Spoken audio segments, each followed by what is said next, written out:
Hello అండి, నమస్తే. Welcome to our channel. అందరూ ఎలా ఉన్నారు? నేనైతే చాలా బాగున్నాను. ఈరోజు ఈ వీడియోలో మేము హాలిడే ట్రిప్ కోసం 7 days grand canyon, loss Vegas and death valley వెళ్ళాము. ఫస్ట్ డే రోజు ఏం చూసాము, ఎక్కడికి వెళ్ళాము అనేది మీతో షేర్ చేస్తాను.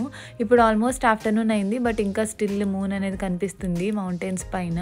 అరిజోనా గ్రాండ్ కెన్యాన్కి వెళ్ళే దారిలో పామ్ స్ప్రింగ్స్ అని ఒక ప్లేస్ ఉంటుంది. ఇందులో world's largest tramway, rotating tramway ఉంటుంది. ఆ ప్లేస్కి అయితే వచ్చేసాము. ఇక్కడ మనం పార్కింగ్ నుంచి పైకి వెళ్ళడానికి మనకు బస్సెస్ ఉంటాయి, ఫ్రీ బస్సెస్, షటిల్ సర్వీస్ లాగా. ఇక్కడ విజిటర్ సెంటర్లో స్కార్పియన్ సక్కర్స్ కనిపించాయి. ఇవి రియల్ స్కార్పియన్స్ అనమాట, ఇంగ్రీడియంట్స్లో కూడా ఉంది. ఇక్కడ కొన్ని ప్రోడక్ట్స్ అనేవి చాలా క్యూట్ అనిపించాయి. పిల్లల టాయ్స్ కొనుక్కుందామని చెప్తే వచ్చాము యాక్చువల్గా ఈ స్టోర్కి. ఇక్కడ కొన్ని వింటేజ్ ఐటమ్స్ ఉంటాయి కదా, హ్యాండ్ మేడ్ ఐటమ్స్ అన్నీ కూడా పెట్టారు. కొంచెం ట్రైబల్ వాళ్ళు యూస్ చేసే థింగ్స్ లాగా అనిపించాయి క్యూట్గా. అండ్ కొన్ని డెకార్ ఐటమ్స్లో కూడా స్కార్పియన్స్ ఉన్నాయి, రియల్ స్కార్పియన్స్. సో ఇప్పుడు ఈ లొకేషన్ అంతా కూడా మౌంటైన్స్ అండ్ క్లిఫ్స్కి చాలా పాపులర్. ఎవరికైనా ఇంట్రెస్ట్ ఉంటే మీరు గ్రాండ్ కెన్యాన్కి వెళ్ళేటప్పుడు ఈ ప్లేస్ విజిట్ చేయడానికి ట్రై చేయండి. ఈ మాకు ట్రామ్వే వెళ్ళడానికి ఒక 2 hours గ్యాప్ ఉందన్నమాట. ఆ టైంలో ఈ ప్లేస్ అంతా ఎక్స్ప్లోర్ చేస్తున్నాము. ఇక్కడ కొంచెం scenic views and different kind of rocks అవన్నీ చూడడానికి ఉన్నాయి. కొంచెం చిన్న వాటర్ ఫాల్ కూడా ఉంది. అవన్నీ ఎక్స్ప్లోర్ చేయడానికి మాకు బాగా టైం సరిపోయింది. ఇదే ఆ వాటర్ ఫాల్ నేను చెప్పింది. పిల్లలకి ఇలా మౌంటైన్స్, రాక్స్ ఎక్కడం అంటే చాలా యాక్టివ్గా, ఇంట్రెస్టింగ్గా ఉంటారు కదా. ఇదే నేను చూపించిన ట్రామ్వే పైన నుంచి వస్తుందన్నమాట. ట్రామ్ అనేది ఆల్మోస్ట్ 8,500 feet అబవ్ ఎలివేషన్ ఉంటుంది. ఈ మౌంటైన్స్ మీద నుంచి అన్ని సీనిక్ వ్యూస్ అన్నీ కూడా బ్రెత్ టేకింగ్ అడ్వెంచర్ లాగా ఉంటుంది. హైట్స్ అనేది ఎవరికైనా ఫోబియా ఉంటే కొంచెం వాళ్ళకి డేంజర్ అనిపించవచ్చు, బట్ స్లోగానే వెళ్తుంది ట్రామ్వే అనేది. ఆల్మోస్ట్ 10 to 15 minutes వెళ్తుంది అనమాట. 2.5 miles దాకా ఉంటుంది డిస్టెన్స్ అనేది. వన్ వే వెళ్ళిన తర్వాత అక్కడ పైన మనకు విజిటర్ సెంటర్స్, మ్యూజియంస్, ఇంకా డైనింగ్ రెస్టారెంట్స్, వ్యూ పాయింట్స్ అవన్నీ ఉంటాయి. మేము 2 hours గ్యాప్లో అంత ప్లేస్ ఎక్స్ప్లోర్ చేసిన తర్వాత ఇక్కడ ట్రామ్వే కోసమని మాకు ఇచ్చిన టైం స్లాట్లో మేము క్యూలో వచ్చేసాము. $30, $33 అలా ఉంటుంది పర్ హెడ్ ఇక్కడ ఈ ట్రామ్వే మనము ఎంజాయ్ చేయడానికి రైడ్ అనేది. ఫస్ట్ నేను చూసినప్పుడు చాలా చిన్నగా అనిపించింది ట్రామ్, బట్ చాలామంది ఒక ట్రిప్లో చాలామందే వెళ్ళొచ్చు అనమాట.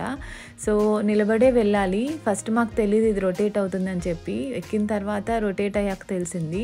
చాలా మంచిగా అనిపించింది. మనము పైకి వెళ్ళేటప్పుడు వ్యూస్ అండ్ కింద నుంచి వ్యూస్ కూడా అన్నీ కవర్ చేసుకోవచ్చు. అలా రొటేట్ అవ్వడం వల్ల మొత్తం ఓవరాల్గా అన్ని వ్యూస్ కూడా మనం కవర్ చేసేలాగా ఉందన్నమాట పాసిబిలిటీ. అక్కడక్కడ కొన్ని విండోస్ ఓపెన్ ఉన్నాయి. అక్కడి నుంచి చాలా విండ్ అయితే వస్తుంది. ఆల్మోస్ట్ 8,500 feet అంటే విండీగా ఉందన్నమాట మొత్తం పైన. మేమంతా ప్రిపేర్డ్గా, పిల్లలు జాకెట్స్ అవి తీసుకెళ్ళలేదు. కింద నార్మల్గానే ఉన్నింది, కొంచెం సన్ కూడా ఉన్నాడని చెప్పి. బట్ పైన చాలా విండీ అనిపించింది. సో అడ్జస్ట్ అయ్యి ప్లేస్ని అయితే ఎంజాయ్ చేసాము.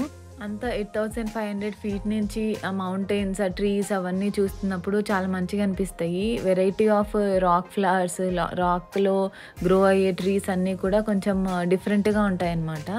అండ్ మౌంటైన్స్ మధ్యలో కూడా ఒక చిన్న వాటర్ ఫ్లో కూడా ఉంటుంది. అవన్నీ కూడా చూడడానికి చాలా ఐ వ్యూయింగ్ లాగా అనిపించింది. చాలా బాగుంటుంది ప్లేస్ అయితే. అండ్ ఎక్కువ మనం పైకి వెళ్తున్న కొద్దీ క్లౌడ్స్ అండ్ అవన్నీ దగ్గరికి వస్తున్నట్టు అనిపిస్తూ ఉంటుంది. అండ్ కింద నుంచి కూడా చాలా చిన్నగా కనిపిస్తుంటాయి కదా. వ్యూ అనేది చాలా బాగుంటుంది. పిల్లలు ఎస్పెషల్లీ చాలా బాగా ఎంజాయ్ చేస్తారు. ఇక్కడ మౌంటైన్ రాక్స్ కూడా చాలా డిఫరెంట్గా అండ్ ఈవెన్ ఫాగీగా ఉంటుంది వెదర్ అంతా కూడా. క్లౌడ్స్ ఆల్మోస్ట్ మన మీద నుంచి వెళ్తున్నట్టే ఉంటుంది. చాలా బాగుంటుంది. ఒక 1 hour అలా మేము ఇక్కడ టైం స్పెండ్ చేసాము. ఫుడ్ అయితే ఏం తినలేదు. అండ్ రెయిన్బో కూడా చూసాము లక్కీలీ. సో అలా మేము పిక్చర్స్ అవన్నీ తీసుకొని నెక్స్ట్ అక్కడ 2-3 వ్యూ పాయింట్స్ ఉంటాయి మనకు ఆల్మోస్ట్ చూడడానికి. అవన్నీ చూసామన్నమాట. మీరు చూడొచ్చు విండ్ ఎంత ఎక్కువగా ఉందో, వీడియోస్లో మీరు చూస్తే తెలుస్తుంది. నెక్స్ట్ మనం అవైలబుల్ ట్రామ్స్ ఉంటాయి కదా, అందులో మనము బోట్ చేస్తారు. దాని తర్వాత మనం కిందికి వెళ్ళాలి. పైకి వెళ్ళేటప్పుడు డిఫరెంట్ ఎక్స్పీరియన్స్ అండ్ కిందికి వెళ్ళేటప్పుడు కూడా డిఫరెంట్గా అనిపించింది. వ్యూస్ అనేవి మాత్రం చాలా సూపర్గా ఉన్నాయి. ఎవరు మిస్ అవ్వకుండా అయితే ట్రై చేయండి. గ్రాండ్ కెన్యాన్కి ఎవరైనా ప్లాన్ చేస్తుంటే ఈ ప్లేస్ అయితే మిస్ అవ్వకుండా ట్రై చేయండి వెళ్ళడానికి. అండ్ ట్రామ్వే కూడా చాలా బాగుంటుందన్నమాట. స్లోలీగానే మూవ్ అవుతుంది కాబట్టి మనం అన్ని వ్యూస్ ఎంజాయ్ చేయొచ్చు. హాఫ్ ఇలా ఎండపడ్డం అండ్ హాఫ్ షాడో వల్ల కూడా కొంచెం వ్యూస్ అనేవి మనకు బ్రైట్గా కనిపిస్తాయి అన్నమాట. అలా మేము ట్రిప్ అంతా కూడా చాలా బాగా ఎంజాయ్ చేసాం, ట్రామ్వే జర్నీ అంతా కూడా. మొత్తం ఓవరాల్గా అయితే పామ్ స్ప్రింగ్స్ ప్లేస్ అనేది వర్త్ వాచింగ్ అని అనిపించింది. మీకు ఎలా అనిపించింది వ్యూస్ అండ్ ప్లేస్ అనేది నా కమెంట్ బాక్స్లో షేర్ చేయండి. మేమైతే రైడ్ అయిపోయిన తర్వాత కిందికి మళ్ళీ రావడానికి పార్కింగ్ ప్లేస్కి ఫ్రీ షటిల్స్ అయితే ఉంటాయి. ఆ షటిల్లో మేము పార్కింగ్ లాట్కి వచ్చేసి నెక్స్ట్ వ్యూ పాయింట్కి స్టార్ట్ అయిపోయాము. నెక్స్ట్ మేము వెళ్ళాల్సిన ప్లేస్ అయితే జోషువా ట్రీ నేషనల్ పార్క్. ఇది కూడా చాలా బాగుంటుందని చెప్పి పిక్చర్స్లో అవంతా చూసామన్నమాట, రివ్యూస్. బట్ మేము వెళ్ళేటప్పుడు ఆల్మోస్ట్ సన్సెట్ టైం అయింది అండ్ ఆ హెవీ ట్రాఫిక్లో లోపలికి వెళ్ళేసరికి ఫుల్ సన్సెట్ అయిపోయి చాలా డార్క్ అండ్ కోల్డ్ కూడా అయిపోయింది. ఎక్కువ వీడియోస్ తీయలేకపోయాము.